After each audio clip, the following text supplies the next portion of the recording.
Study with Saurabh YouTube channel पे आपका स्वागत है।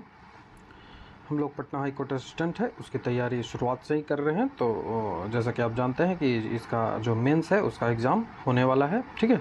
तो इसी कड़ी में हम लोग जो एसे राइटिंग होता है उसको एक जो एसे राइटिंग का टॉपिक है उसको हम आज लेकर आए हैं, ठीक है। जिसका नाम है, जो हमारा टॉपिक है वो दहेज प्रथा हिंदी का है, ठीक है, एक अभिशाप, ठीक है। ये जो टॉपिक है ये अभी जो बीपीएससी मेंस हुआ था तो उसमें ऐसे सेक्शन जोड़ा गया है, ये आप लोग इससे परिचित होंगे। तो उसी ऐसे सेक्शन में ये जो टॉपिक है वो पूछा गया था, दहेज प्रथा एक अभिशाप। तो हम जो इसका एक ओवरव्यू लेने का प्रयास करेंगे, इसका एक आइडिया लेने का प्रयास करेंगे कि जो ऐसे जो टॉपिक्स आते हैं टाइम पीरियड वाले, उनको हम कैसे अटेम्प्ट करें, ठीक है। कैसे इनको एक आइडिया लगाएं जिससे हमारा जो निबंध है वो अच्छा से अच्छा हम लिख सकें और जो अच्छे से अच्छे अंक हम प्राप्त कर सकें, ठीक है। तो ये एएसओ मेंस का एग्ज़ाम है, उसके लिए काफ़ी महत्वपूर्ण भूमिका निभाएगा, ठीक है। यदि आपको वीडियो अच्छा लगता हो तो आप हमारे चैनल को सब्सक्राइब कर लें, वीडियो को लाइक शेयर कमेंट जरूर कर लें और अपने दोस्तों को हमारे चैनल के बारे में बताएं जिससे वो हमसे जुड़ सके और जो हमारा कंटेंट है उससे लाभ लेकर अपनी जॉब सुनिश्चित कर सकें। ये हमारा टेलीग्राम का QR कोड है, मैं लिंक भी डिस्क्रिप्शन में दे दूंगा। तो आप टेलीग्राम चैनल से जुड़ना ना भूलें, क्योंकि जो इंपॉर्टेंट पीडीएफ्स होती हैं, इन्फॉर्मेशंस होती हैं, जो मैं टेलीग्राम पे ही अपडेट करता रहता हूँ, ठीक है। तो टेलीग्राम चैनल से ज़रूर जुड़ें, ठीक है। एक जो ऐसे है उसमें हमारा ऐसे के 3 सेक्शन होते हैं, तीनों पे हमें जो इक्वली फोकस करना होता है, ठीक है। तो हमारा जो सेक्शन है वो पहला जो होता है टॉपिक वो इंट्रोडक्शन होता है, एंड जो सेकंड वन है वो बॉडी पार्ट होता है और जो लास्ट वन होता है वो कंक्लूजन होता है। तो हमें जो सबसे मेहनत करने की आवश्यकता होती है वो इंट्रोडक्शन पे होती है, ठीक है, एंड कंक्लूजन पे होती है। बॉडी पार्ट तो आप जो इसमें तो सही तो आपको हर जगह लिखना पड़ेगा, ठीक है। आपका जो रीच कंटेंट जो है वो रीच एक्सप्रेशन जो आपका पैसेज बोल रहा हूँ, पैराग्राफ को जो एक्सप्रेस करने की जो आपकी क्षमता होनी चाहिए, आपकी जो क्वालिटी होनी चाहिए वो तो अच्छी हर जगह होनी चाहिए। लेकिन आपको जो सबसे ज़्यादा फोकस करने की आवश्यकता होती है वो इंट्रोडक्शन में ही होती है, क्योंकि यही पढ़ने के बाद जो चेक करने वाला होता है उसको इंटरेस्ट आ गया या नहीं आएगा, आपकी जो मनोस्थिति है उसको एक इंट्रोडक्शन से ही वो पहचान लेता है, ठीक है। तो इस पे काम करने की सबसे ज़्यादा आवश्यकता होती है, उसके बाद कंक्लूजन पे काम करने की आवश्यकता होती है सबसे ज़्यादा, ठीक है। कंक्लूजन जब अच्छा होता है तो जो चेक करने वाला जो व्यक्ति होता है वो आपके जो थॉट्स होते हैं उनसे वो संतुष्ट होता है, ठीक है। तो वो हमें इन जो तीनों पार्ट्स हैं इन पे फोकस करने की आवश्यकता है, सबसे ज़्यादा इंट्रोडक्शन पे, उसके बाद कंक्लूजन पे, and the last one body part, ठीक है। तो बॉडी पार्ट पे भी काम करने की आवश्यकता होती है, जो कि मेन पार्ट होता है। किसी भी ऐसे का बॉडी पार्ट मेन पार्ट होता है। इन्हीं थॉट्स के अनुसार आप जो हमारा कंक्लूजन है वो तैयार होता है।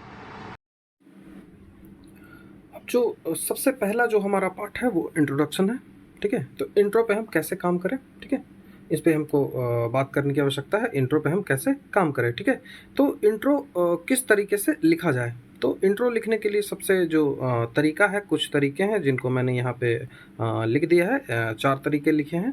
पहली तो आप इंट्रोडक्शन को परिभाषा से स्टार्ट कर सकते हैं, जो डेफिनेशन है उससे स्टार्ट कर सकते हैं, जो कि ऑथेंटिक डेफिनेशन से स्टार्ट करें तो वो ज़्यादा बेटर होगा। जैसे हमारा टॉपिक है दहेज प्रथा, तो दहेज के बारे में जो इन्फॉर्मेशन जो डेफिनेशन दिया गया है दहेज प्रतिषेध अधिनियम 1961 के द्वारा, उस पे हम फोकस करके वहीं से इसका जो डेफिनेशन है उसको लेने का प्रयास करेंगे, ठीक है। या तो फिर आप जो आईपीसी है, आईपीसी, उसमें भी इसका डेफिनेशन आपको मिल जाएगा, तो वहाँ से भी आप इसे ले सकते हो। लेकिन जो डेफिनेशन है वो दहेज प्रतिषेध अधिनियम से ही लेना आपके लिए अच्छा होगा, ठीक है, बेटर होगा।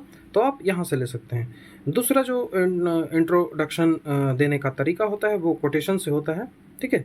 आप एक कोट लिखते हो, ठीक है, मतलब एक कथन लिखते हो, आप किसी के द्वारा बोला गया है, कोई कविता हो गई, कोई लोकोक्ति हो गई, कोई मुहावरा हो गया, ये आप लिखते हो, ठीक है। तो ये कथन बेस्ड होता है, और जब आप उस कथन को लिखते हो उसके बाद उस कथन को एलोबरेट करते हो अपने टॉपिक के हिसाब से, ठीक है। जैसे कि हमारा टॉपिक है दहेज प्रथा, तो इसके हिसाब से एक कथन, जैसे मैं आपको एग्जांपल देख के बताता हूँ।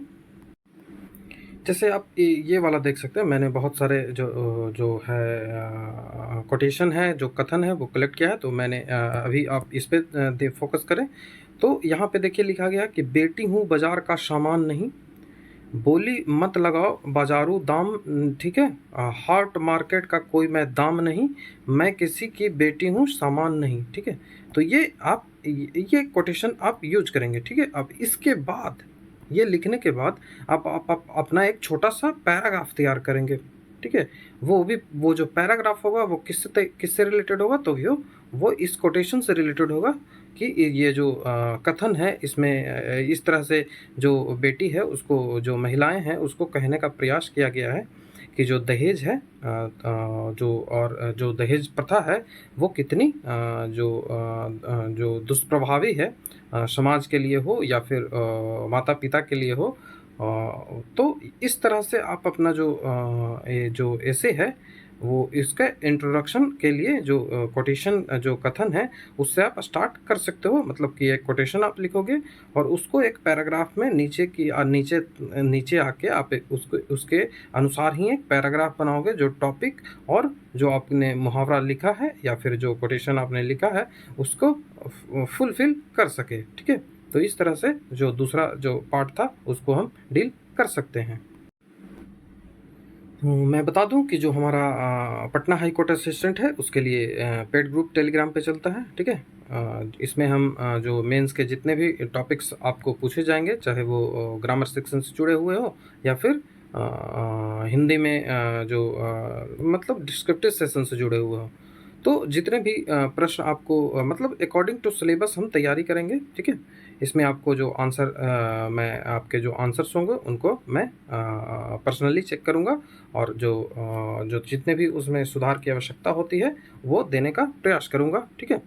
उसके बाद जिससे आप उसमें सुधार कर कर अपने अपने जो राइटिंग स्किल है उसको इम्प्रूव कर सकें और जो मेंस है उसमें अच्छे से अच्छे अंक आप प्राप्त कर सकें।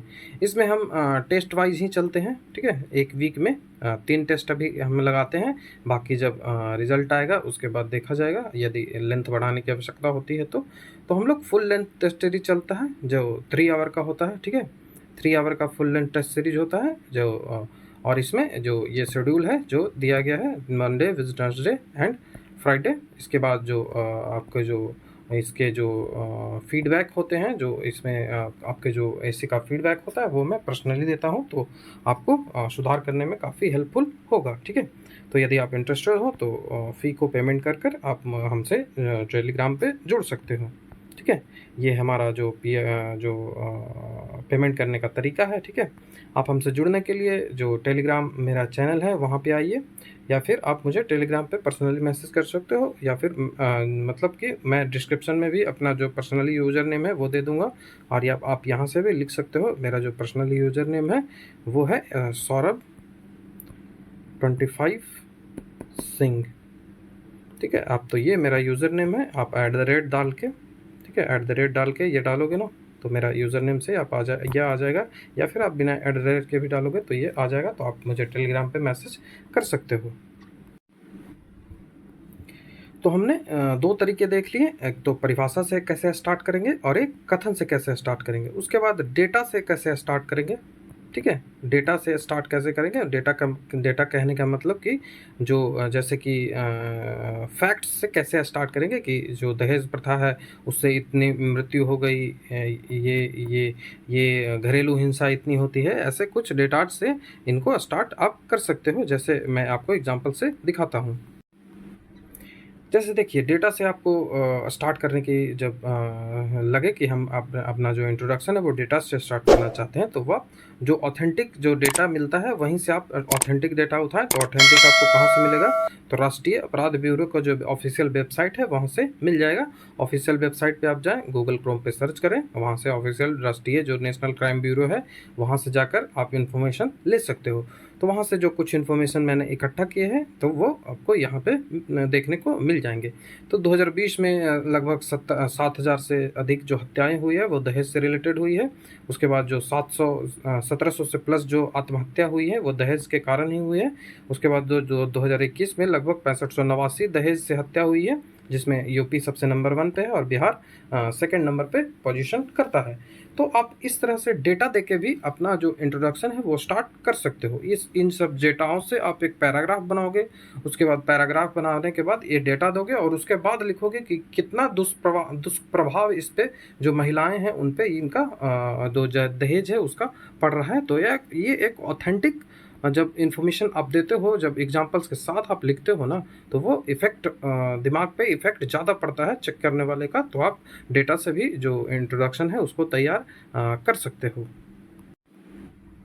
एंड द लास्ट वन जो है वो एग्जांपल से आप स्टार्ट कर सकते हो दहेज प्रथा। एग्जाम्पल आप कैसे दोगे? तो एग्जाम्पल आप दोगे, आप अपने जो समाज में जो कुरीतियाँ हो रही हैं उसके हिसाब से आप एग्जाम्पल दे सकते हो, या फिर आप एग्जाम्पल इंटरनेट से सर्च कर सकते हो। कोई भी घटना है उसका एग्जाम्पल, या फिर आप जो अपने नज़दीक में घटनाएं होती हैं उनसे सर्च कर सकते हो। जैसे कि कुछ भी जैसे हो रहा है, दहेज के कारण से मृत्यु हो रही है किसी महिला की, ठीक है, तो वो किस तरह से वो झेल रही है ना, वैसे एग्जांपल्स देकर आप इंट्रोडक्शन तैयार कर सकते हो। ठीक है, कि फलना ये थी, यहाँ रहती थी, ऐसे हुआ, इसके अनुसार ऐसे ऐसे हुआ, उसकी मृत्यु हो गई। ठीक है, एक छोटा सा आप ऐसे पैराग्राफ तैयार करोगे और उसके बाद जो इसके बाद अगला थोड़ा सा फिर पैराग्राफ एक तैयार करोगे और उसमें जो आपने एग्जाम्पल लिखा उसको एक्सप्लेन करोगे कि जो ऊपर का एग्जाम्पल मैंने दिया उसके अनुसार ये जो ऐसी ऐसी घटना हुई और ये समाज के लिए कितनी नुकसानदायक है। तो ऐसे ऐसे करके आप जो एग्जाम्पल से भी इंट्रो तैयार कर सकते हो।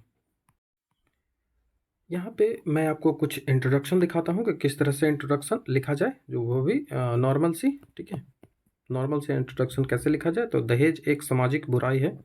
दहेज एक सामाजिक बुराई है जिसके कारण समाज में महिलाओं के प्रति अकाल्पनिक यातनाएं और अपराध उत्पन्न हुए हैं तथा भारतीय वैवाहिक जो व्यवस्था है वो प्रदूषित हुई है।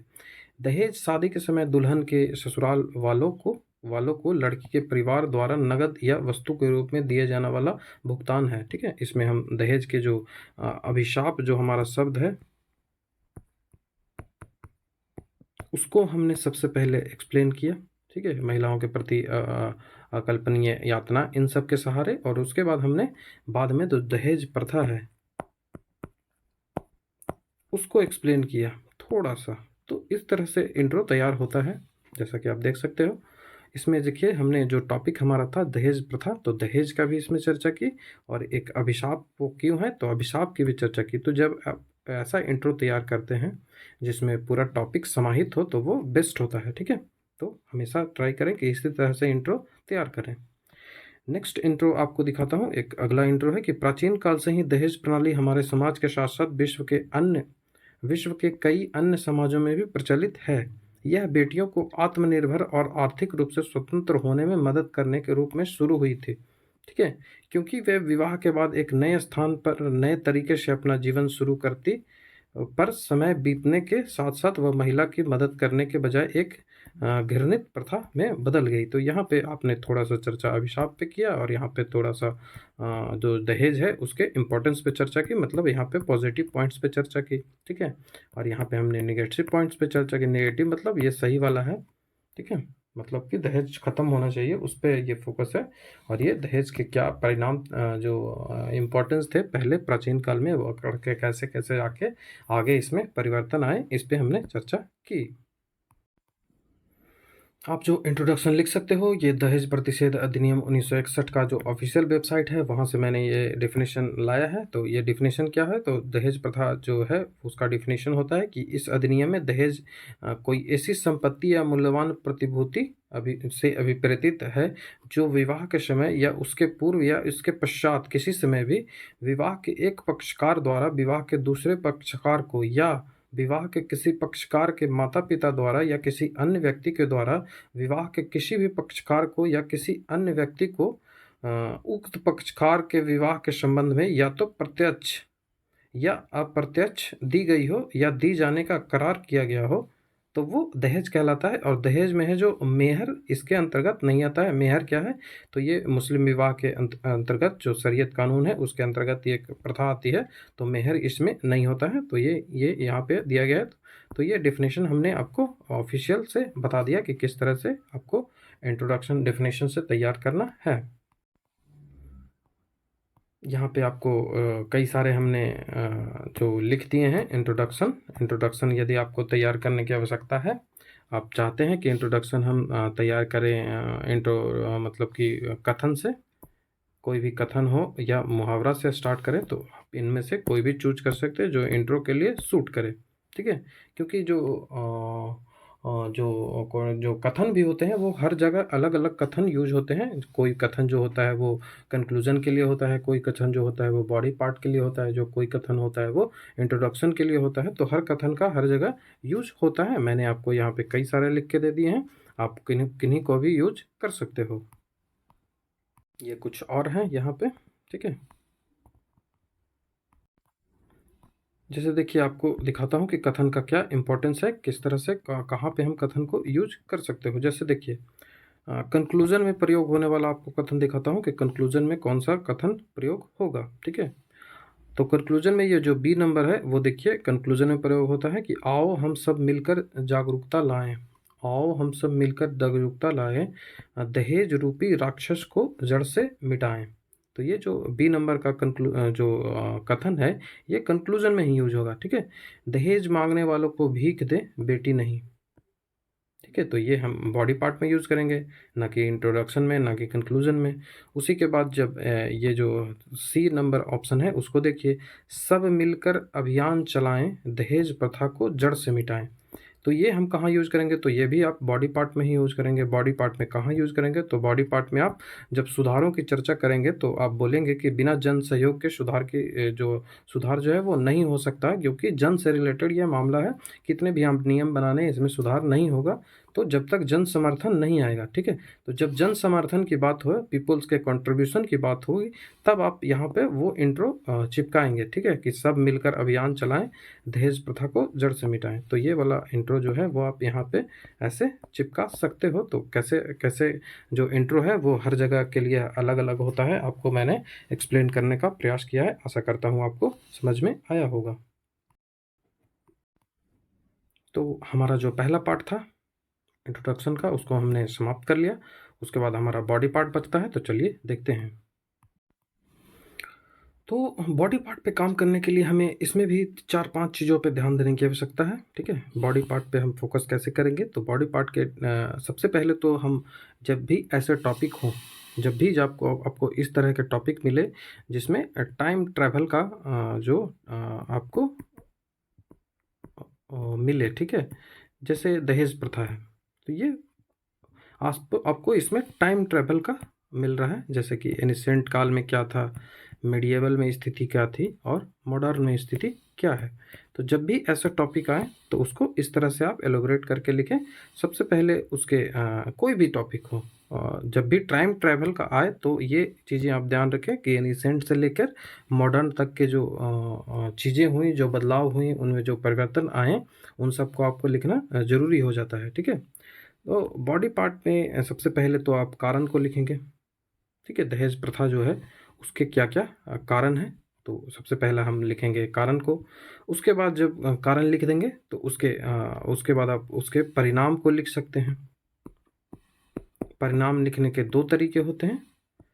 परिणाम लिखने के लिए अलग आप सेपरेट पैराग्राफ बना सकते हो, या फिर आप वहीं पे लिख सकते हो। जैसे अभी लिखिया कोई चीज़ें आपने लिखी, उसके नीचे तुरंत से आप पैराग्राफ जो परिणाम है उसके लिख सकते हो। कि जैसे दहेज के कारण जैसे शिक्षा कारण मान लिया, जैसे शिक्षा कारण मान लिया कि शिक्षा है जो महिलाओं की जो शिक्षा जो दर है, लिटरेसी रेट है वो कम है, तो इसके कारण से दहेज प्रथा बढ़ रही है। तो ऐसे आप लिख दोगे, ठीक है। तो वो परिणाम क्या आ रहा है, दहेज प्रथा के कारण जो दहेज प्रथा बोल रहा हूँ, जो कारण है शिक्षा, उसके कारण परिणाम आया दहेज प्रथा।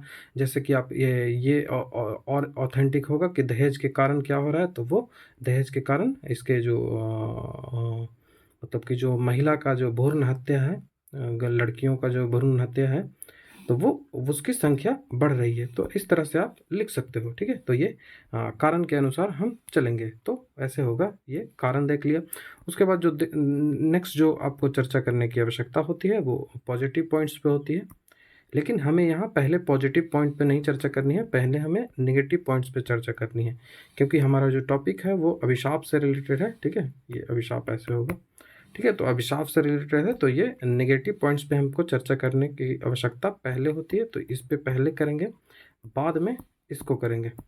ठीक है, और जब आप इंट्रो तैयार करेंगे तो कोशिश करें कि पॉजिटिव नेगेटिव दोनों से इंट्रो तैयार करें, जैसा कि मैंने आपको पहले ही बताया था। ठीक है, और कोई आपको जैसे मैं आपको निष्कर्ष जो इंट्रोडक्शन है वो आपको मैं लिख के भी दिखाता हूँ कि किस तरह से जो इंट्रो है वो तैयार होता है। उसके बाद आप में जो इसमें जब ये इतने पॉइंट्स को आप लिख लेंगे, उसके बाद आपको चर्चा होती है कि कैसे इसमें सुधार लाया जा सके। ठीक है, सुधार इसमें कैसे लाया जा सके, और इसके बाद जो लास्ट पॉइंट होता है कि आगे क्या किया जाने की आवश्यकता इसमें होनी चाहिए जिससे इसमें सुधार लाया जा सके। मतलब कि ये दोनों पॉइंट आप समान मान सकते हो। तो ये हम 4 से 5 जो पॉइंट्स हैं, ठीक है, ये जो 4-5 पॉइंट दिखें आपको, 1 2 3 4 5, इनमें हमको काम करने की आवश्यकता होती है बॉडी पार्ट में, तो आपका इस एक बेस्ट से तैयार होता है। ठीक है, अब जो हमारा जो बॉडी पार्ट है उनमें सबसे पहला था कारण। ठीक है, तो कारण पे हम देखेंगे कि जो कौन कौन से कारण है जो दहेज प्रथा को आगे बढ़ाने में मदद की है। ठीक है, और आगे करते आ रही है। ठीक है, तो लैंगिक असमानता। ठीक है, जो पुरुष और महिलाओं के बीच में जो असमानता है, जैसे लड़कियों को शिक्षा में उतना मतलब माँ बाप भी उतना ध्यान नहीं देते पढ़ाई लिखाई में, खास करके लड़कियों की स्कूल ड्रॉपिंग हो जाती है। ठीक है, तो ये जो लैंगिक असमानता आते हैं उनको जो बेटे की तरह सुविधाएं नहीं मिलती है, तो इन सब के कारण जो इसके कारण क्या होता है, इसका परिणाम होता है कि महिलाओं का जो कंट्रीब्यूशन होता है घर के आर्थिक जो मतलब कि पैसे के रूप में अर्थ धन के रूप में घर में सहयोग नहीं होता है, जिसके कारण उन्हें जब दूसरे घर में जाना होता है तो उन्हें दहेज देना पड़ता है। ठीक है, तो ये लैंगिक असमानता के कारण हो गया। उसके बाद जो नेक्स्ट पॉइंट है कि लड़कियों को शिक्षा एवं अन्य सुविधाओं से दूर रखना, जैसा कि मैंने पहले पॉइंट्स को लेके ही इसको एक्सप्लेन कर दिया था, तो ये भी आप इसको भी एक्सप्लेन करेंगे कि लड़कियों की शिक्षा एवं अन्य सुविधाओं से दूर रखने के कारण ही जो दहेज है वो इसके कारण ही दहेज की जो सुविधाएं, दहेज की जो प्रथा है वो स्टार्ट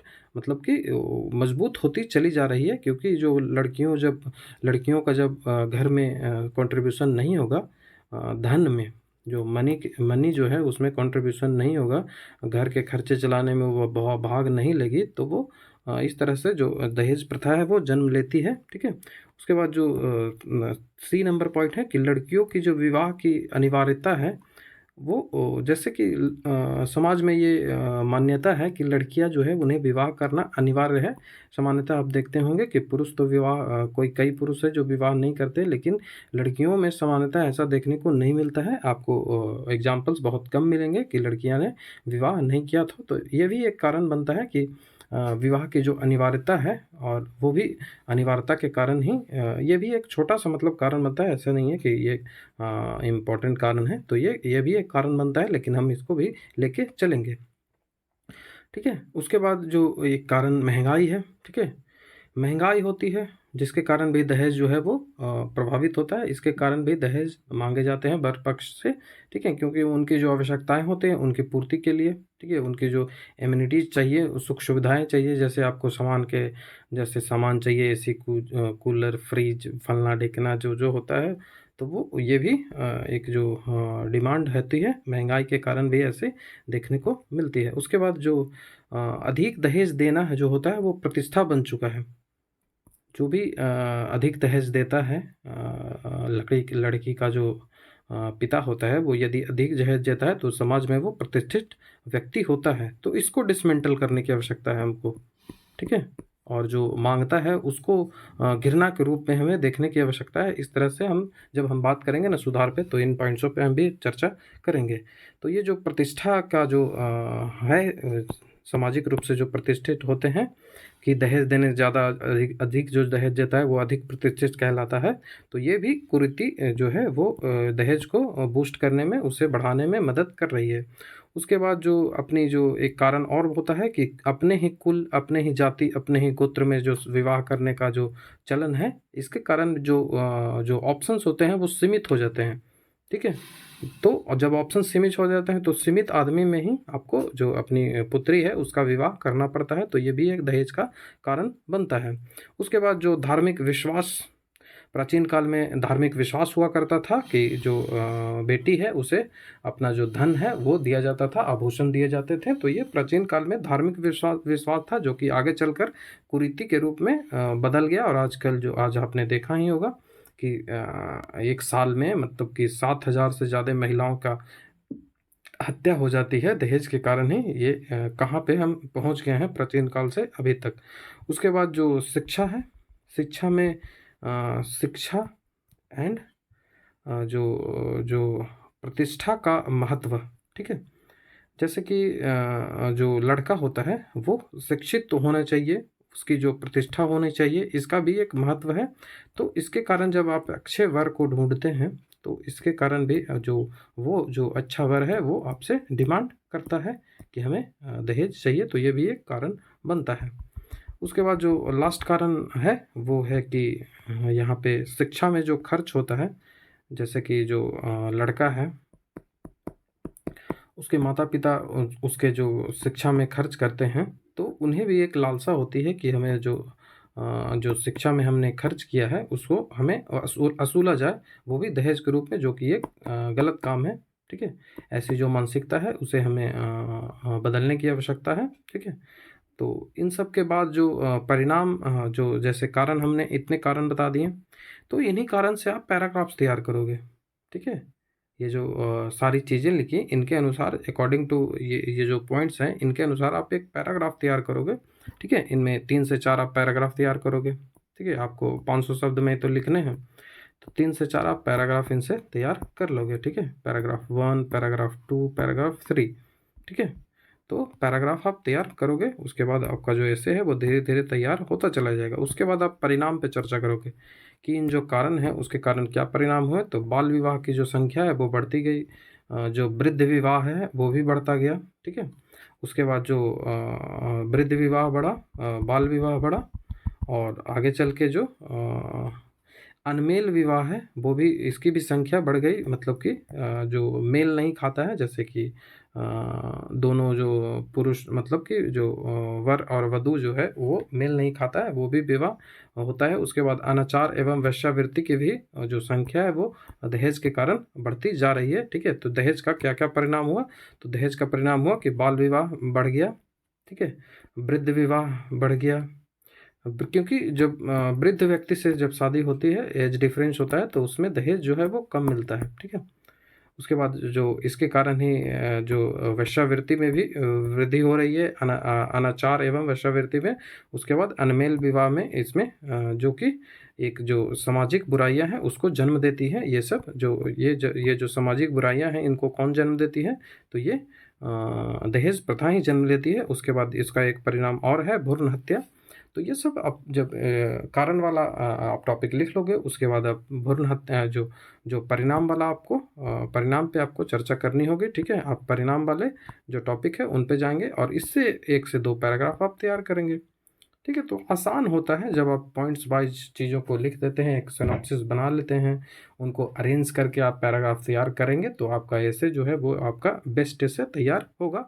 आपको जो पॉइंट्स हैं उनको ढूंढने की आवश्यकता नहीं होगी, क्योंकि आपने पहले ही पॉइंट्स हैं उनको ढूंढ के लिख लिया है एक जगह। अब इन्हीं से आप पैराग्राफ तैयार करोगे।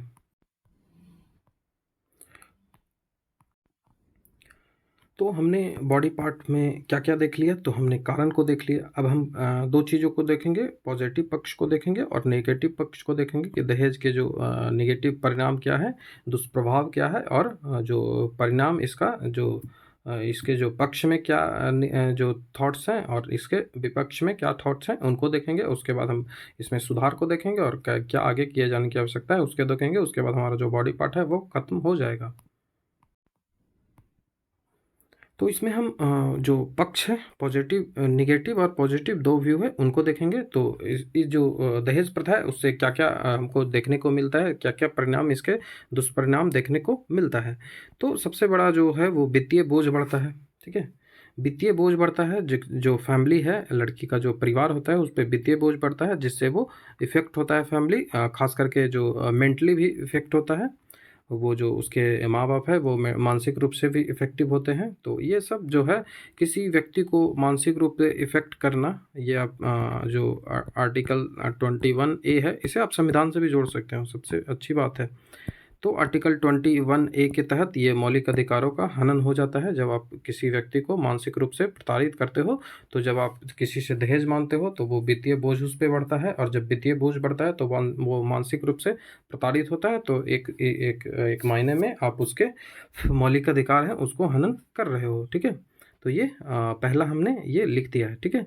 उसके बाद जो वित्तीय बोझ है, इसका परिणाम ये हुआ कि जो परिवार, जो दंपति होता है, वो बच्ची पैदा करना नहीं चाहता है, ठीक है। जैसे ही उसे पता चलता है टेक्नोलॉजी हो ही गई है, तो टेक्नोलॉजी से जैसे ही पता चलता है कि उन्हें लड़की होने वाली है, तो वो उसे जो गर्भाशय में ही मृत्यु उसकी करवा दी जाती है, तो वो भ्रूण हत्या कहा जाता है। तो ये भी दहेज के कारण ही एक जो कुरीतियाँ हैं समाज में ये फैल रही थी, जिसको सरकार ने अपने नियम बनाकर इसमें बदलाव किया है। लेकिन अभी तक जब तक ये मतलब जन सहयोग इसमें नहीं आएगा, इसमें परिवर्तन देखने को नहीं मिलेगा। अभी भी आप देखते होंगे कि भ्रूण हत्याएँ होती रहती है। उसके बाद नेगेटिव पक्ष में आप लिखेंगे कि महिलाओं के खिलाफ जो हिंसा होती है, ठीक है, महिलाओं के खिलाफ हिंसा होती है, जो घरेलू हिंसा अधिनियम 2005 है, उससे आप परिचित होंगे। इससे आप डेटा कलेक्ट कर सकते हो, कई सारे आपको डेटा यहाँ से मिल जाएंगे घरेलू हिंसा अधिनियम 2005 से, ठीक है। और तो महिलाओं के खिलाफ हिंसा होती है इसके कारण, जैसे कि दहेज ना देने के कारण उसके ससुर, उसके सास जो है उनके द्वारा उसे मारा जाना, उसके पति द्वारा उसे मारा जाना, उसके देवर द्वारा उसे मारा जाना। तो ये सब आप लिख सकते हो, ठीक है। इसी के कारण से जब बाल विवाह का प्रचलन, ये मैंने पहले भी बता दिया कि बाल विवाह का प्रचलन हो गया, क्योंकि बाल विवाह में दहेज नहीं देना पड़ता था, ठीक है, उस समय। जो इसके कारण जो है वो लड़की है, जो वधू जो होती है, उसको शारीरिक मनोवैज्ञानिक शोषण होता है, ठीक है। शारीरिक रूप से उसे शोषण किया जाता है, प्रताड़ित किया जाता है, उसे मानसिक रूप से शोषित किया जाता है, उसे डिमांड की जाती है पैसे की, तो वो शोषित होता है, और ये हमारा मौलिक अधिकार का एक मायने में हनन होता है, ठीक है। तो मौखिक दुर्व्यवहार भी उनसे किया जाता है, गाली गलौज उनसे किया जाता है कि ये वो उनके जो परिवार है उन्हें गाली दिया जाता है, उसको गाली दिया जाता है। तो ये सब एक बुराइयां हैं, ठीक है। तो आप उन्हीं को हम उन्हीं को लिख रहे हैं। लैंगिक रूढ़िवादिता को ये सब जन्म देती है, ठीक है। जो महिलाओं में असमानता होती है, महिला और पुरुष में, उनको ये सब जन्म देती है। तो हम इन पॉइंट्सों को नेगेटिव पॉइंट्स में लिखेंगे। अब हम चर्चा करेंगे कि जो दहेज है उसके कुछ कुछ पॉजिटिव पॉइंट्स भी हैं, उनमें क्या क्या आता है। तो दहेज जो है वो बेटी को आर्थिक रूप से समृद्ध करने के लिए दिया जाता था प्राचीन काल में, ठीक है। ये जो सारी पॉइंट्स होगा वो लगभग प्राचीन काल से ही रिलेटेड होगा, आजकल तो ये कुरीति बन गई है। लेकिन आज भी कई सारे जो परिवार हैं वो दहेज अपनी जो बेटी है उसको समृद्धि के लिए देते हैं, ठीक है, जो सहयोग के लिए देते हैं। अपने जो दामाद होता है उसमें उन्हें कुछ आर्थिक रूप से सहयोग करने के लिए देते हैं, खुशी से देते हैं, ठीक है। तो ये हो गया। उसके बाद जो परिवार की संपत्ति में सबसे मेन पॉइंट्स आप इसे ऐड कर सकते हो।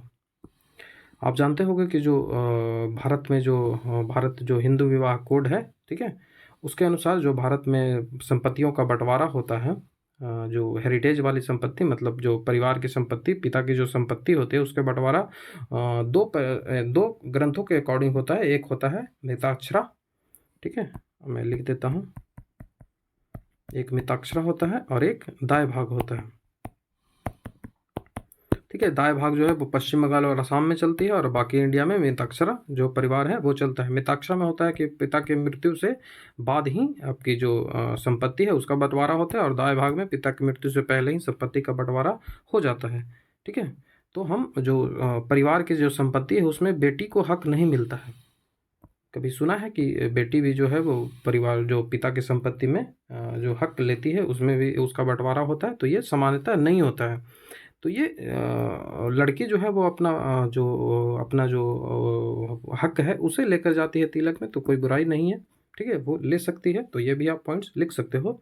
उसके बाद आप लिख सकते हो कि शादी के बाद दुल्हन को आर्थिक रूप से स्वतंत्र बनाना एवं नवविवाहित जोड़े को नया जीवन आरंभ करने के लिए सहयोग है। ये भी आप पॉइंट्स लिख सकते हो पॉजिटिव पॉइंट्स में। तो ये आपके इफेक्टिव बनाता है, क्योंकि जो सामान्यतः जो लोग हैं वो पॉजिटिव पॉइंट्स को नहीं लिखते हैं। आपको सिर्फ नेगेटिव पॉइंट्स को ही लिखते चले जाते हैं, जो कि आपके इसे कोई इफ़ेक्टिव नहीं बनाता है। जब आप पॉजिटिव पॉइंट्स को भी लिखेंगे तो वो इफ़ेक्टिव होता है कि जो बच्चा है वो इस तरह से भी सोच रहा है, ठीक है। इससे जो दहेज जो है वो इसके पॉजिटिव पॉइंट्स क्या है, तो इनसे अंतर्जातीय विवाह है उसमें बढ़ोतरी होती है, ठीक है, क्योंकि दहेज नहीं देने के कारण जो प्रेम विवाह है उसमें बढ़ोतरी होती है, ठीक है। तो ये इन सब में जब बढ़ोतरी दिखने को मिलेगी तो दहेज प्रथा धीरे धीरे दम तोड़ती दिखेगी, ठीक है। इसका जो सबसे बड़ा फ़ायदा होता है वो होता है कि जब जो लड़की है वो उसमें कुछ खराबी हो, जैसे कि वो दिव्यांग हो सकती है, मैं मान लूँ, तो वो उसे भी जो अच्छे लड़के से शादी हो सकती है, वो भी पैसे के कारण, दहेज के कारण, ठीक है। आपने ये देखा होगा अपने अगल-बगल में भी, तो ये दहेज के फ़ायदे हो गए। तो पॉजिटिव पॉइंट्स पे हमने चर्चा कर ली, और ये तो मैंने पहले ही आपको बता दिया कि जब टाइम ट्रैवल वाले टॉपिक जब भी हों तो प्राचीन से मध्यकाल और आधुनिक काल तक आप चर्चा करेंगे। उसके बाद हमारा जो बॉडी पार्ट का लास्ट है, आप यहाँ देख सकते हो कि हमने कारण पे चर्चा कर ली, पॉजिटिव पॉइंट्स पे चर्चा कर ली, नेगेटिव पॉइंट्स पे। अब जो हमारा लास्ट है वो सुधार कैसे किया जाए इस पे चर्चा करेंगे, ठीक है। तो सुधार कैसे करें, इसमें सबसे जो आप पॉइंट्स लिख सकते हो वो नियम बनाकर, लॉ जब बनाएंगे तो लॉ के अनुसार सुधार होगा, तो दहेज प्रतिषेध अधिनियम लॉ के अनुसार सुधार करेंगे। इसमें जो नियम है उसमें दंड, जो दंडात्मक कार्रवाई है उसके अनुसार सुधार होगा। जब जो शिक्षा का प्रसार जब महिलाओं में बढ़ता चला जाएगा, जो पुरुष पक्ष के जो पिता होते हैं, माता होते हैं, उनमें जब शिक्षा का जो प्रसार है वो बढ़ेगा, वो इस तरह से सोच पाएंगे कि दहेज जो है वो एक सामाजिक बुराई है, तो वो ये ख़त्म हो सकता है, ठीक है। तो जब शिक्षा का प्रसार बढ़ेगा तो वो ये ख़त्म होने की संभावनाएं अधिक बढ़ती है। उसके बाद जब शारीरिक और आर्थिक रूप से दंड दिया जाए तो ये डेटरेंट के रूप में एक काम करेगा कि फलना के पास जब ऐसा हुआ था तो उसने जब दहेज लिया था तो वो दंडात्मक कार्रवाई हुई थी। उसके बाद आप एक अलग से पॉइंट ऐड कर सकते हो कि जब भी आपसे कोई दहेज मांगे तो आप जो है आप कर सकते हो कंप्लेन, ठीक है। तो वो जेल में जाएगा, ठीक है। उसके अनुसार जो दंडात्मक और आर्थिक रूप से उस पर कार्रवाई होगी तो ये समाज के लिए भी एक डिटरेंट के रूप में काम करेगा कि हम भी दहेज ना लें, ठीक है। तो ये भी एक सुधार का कारण है। लैंगिक समानता में बढ़ोतरी करने से जब पुरुषों और महिलाओं को समान रूप से मतलब बेटा और बेटी को समान रूप से शिक्षा में समान रूप से उनके जो सुविधाएं दी जाती है वो सब दिए जाएंगे, तो भी शिक्षा जो दहेज है उसमें सुधार होगा, क्योंकि जब लैंगिक समानता बढ़ेगी, मैं बार बार यही बात रिपीट कर रहा हूँ, जब लैंगिक समानता बढ़ेगी तो वो आर्थिक रूप से परिवार को सहयोग करेंगे। जब आर्थिक रूप से सहयोग करेंगे तो वो जो धीरे धीरे है वो दहेज जो है वो समाप्त होती चली जाएगी, ठीक है। जो महिला है वो क्या बोलते हैं, मतलब कि महिला जो है वो दहेज मांगने वाले से विवाह नहीं करेगी, ऐसे व्यक्ति से विवाह करेगी जो उन्हें उन्हें उनसे दहेज ना ले, ठीक है। तो ऐसे जो है वो दहेज कम हो सकता है, ठीक है। उसके बाद आप जो महिला के जो परिवार हैं उसको आर्थिक रूप से जो सहयोग करना, ठीक है। महिला को जो परिवार होगा उसे जब आर्थिक रूप से आप सहयोग करेंगे तो इससे भी दहेज जो है वो प्रथा समाप्त होती चली जाएगी, ठीक है। उसके बाद जब इसमें सुधार की और आवश्यकता होती है कि जो मानसिकता में परिवर्तन होना चाहिए।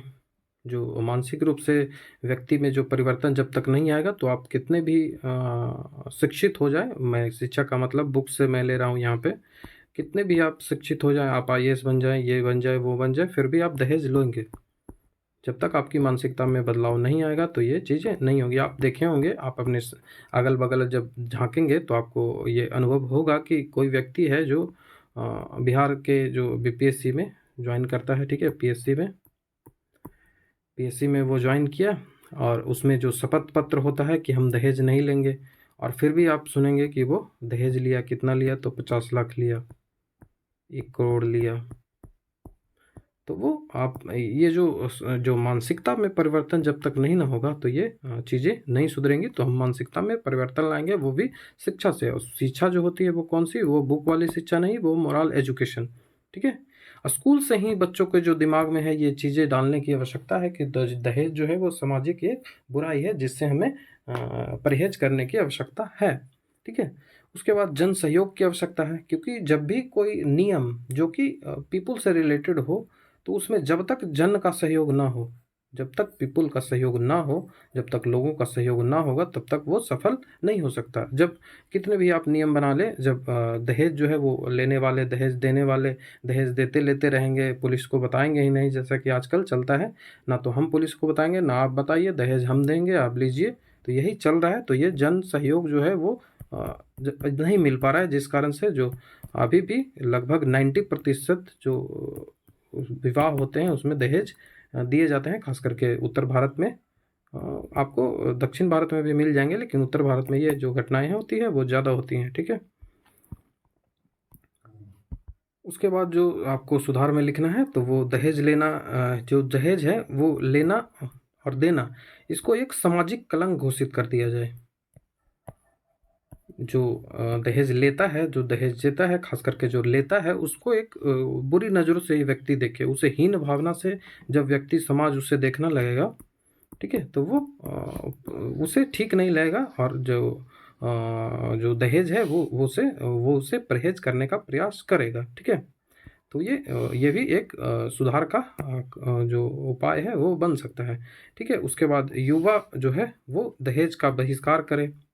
ठीक है, युवा जो व्यक्ति है, जो शादी करने वाला है, वो दहेज का बहिष्कार करे, और युवती जो है वो दहेज लोभी युवक को तिरस्कार करे। तो ये आप कोटेशन यूज कर सकते हो, इसे पैराग्राफ में यूज कर सकते हो। ठीक है, तो ये कुछ पॉइंट्स हैं जिनको सुधार में आप लिख सकते हो। ठीक है, इन सब पॉइंट्सों से आप एक पैराग्राफ तैयार करोगे, दो पैराग्राफ यहाँ से आप तैयार कर लोगे, तो आप एक अच्छा जो सुधार है उसमें पॉइंट्स आप ऐड कर लोगे।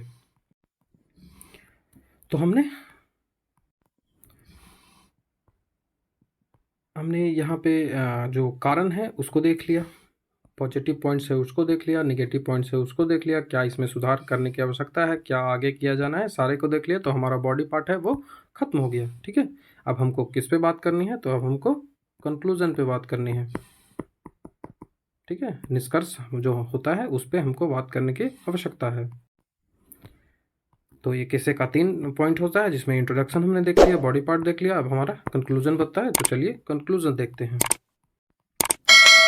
जो निष्कर्ष है वो यहाँ पे मैंने 2-3 निष्कर्ष लिख लिए हैं, तो आप देख सकते हो कि निष्कर्ष कैसे लिखा जाए। हमारा जो बॉडी पार्ट है और इंट्रोडक्शन है, दोनों को समाहित करते हुए, तो हमारे समाज में प्रारंभिक काल में दहेज का स्वरूप अत्यंत उदार था, तथा परंतु कालांतर में जो रूढ़ियों और लोभ लालच के कारण यह सामाजिक अभिशाप बन गया। यद्यपि दहेज प्रथा उन्मूलन कानून बनाकर सरकार ने कुप्रथा को समाप्त करने का प्रयास किया है, परंतु इसे जन जागरण से ही समाप्त किया जा सकता है। यह मैंने पहले भी डिस्कस कर लिया है, उन्हीं को यहाँ पे लाने का प्रयास किया है। ठीक है, तो आप देख सकते हो कि किस तरह से जो आपने पॉइंट्स डिस्कस किए हैं बॉडी पार्ट में, उनको भी कंक्लूजन में ऐड करना की आवश्यकता होती है, और आप कैसे ऐड कर सकते हो। दहेज जैसी कुप्रथा को रोकने हेतु सामाजिक स्तर पर जागरूकता फैलाने की आवश्यकता है। हम सभी को मिलकर अपनी सोच बदलनी होगी।